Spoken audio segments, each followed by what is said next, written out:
So let's talk about something that you learned in school and it's probably going to turn out to not be true at all. Most people, when you explain like how debt works, how a bank works, will tell you, okay, so a bank makes money by, on the one hand, you have people that want to store their money at the bank. Like the bank has a big vault. Rarely do bad guys sort of get their hands on the money, right? So instead of putting it in your own mattress, you store it at the bank and the bank takes care of it for you. And you even get a reward. Like you get interest if you store your money at the bank. At least that's how it used to be. These days, I mean, basically you have to thank them for the fact that they, take your money. So that's on one hand. And on the other hand, the bank loans out this money and they get more interest from their clients than they give you on your savings, right? So hypothetically, let's say they give you 1% interest on your money and then they charge 6% interest on a loan. Now that 5% interest difference, that's how they make money, which, this is how school teaches it to you. This is how most people explain it. And it sounds simple, but it's completely wrong. Like that's not the way it works at all. There's a massive difference between like this theory and how we got taught in school and the reality. So in reality, what happens is the bank isn't limited to how much money they have in the vault. So let's say they have $1 million in the vault. Now, you would assume that if they're going to issue loans, they would be able to issue like $1 million worth of loans because that's how much money you have, right? For a bank, it's completely different. And this is called fractional reserve banking. It's a very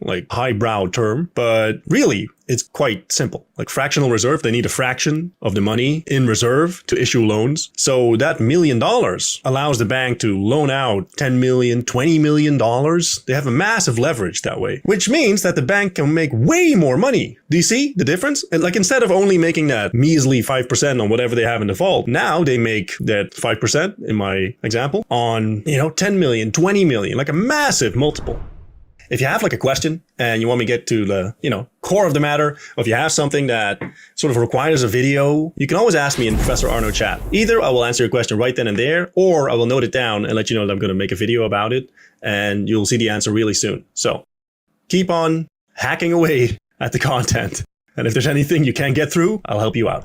Then the question becomes, how does that money really get there? So let's say, you go to the bank for a mortgage and they loan you $300,000, but they don't really have the $300,000. They have like a fraction of that. How does that money appear, right? Because someone, like the previous owner of the house that you're buying, needs to get that $300K. Now, the way that works is that the bank can get that money from the central bank, usually. It depends on the country, but usually this is the way it goes. From the central bank. And let's say, to make it easy, they place a phone call saying, hey, we need $300K. Central bank sends them the money. It's basically free for the bank. They have to pay a very small percentage, but it's basically free. And how does the central bank do it? They create it out of thin air. And these days, they don't even have to print it anymore. Used to be that they had to let the printing press roll. These days, it's like this. It's numbers on a screen. Someone presses a button. Out of nowhere, money is created. These days, you don't even need paper and ink anymore. It's just there on the screen. Send it. Magic, right? So the bank now gets this money basically for free. And they lend it to you. You don't get it for free at all. So you have to sort of pay through the nose to be able to access that money. Not only that, if you don't pay your interest, if you don't pay your loan terms, right, they will take your stuff. They won't say okay, we were all fooling each other, it was created out of thin air. We get it basically for free, so we'll give you a break. That does not happen. What they do is they take your stuff and they sell it and you lose all your stuff. You can go bankrupt. They can take basically anything from you, which is kind of weird, right? Because all of this, it's all fairy dust. It's not real. It's as real as the smoke of this cigar, right?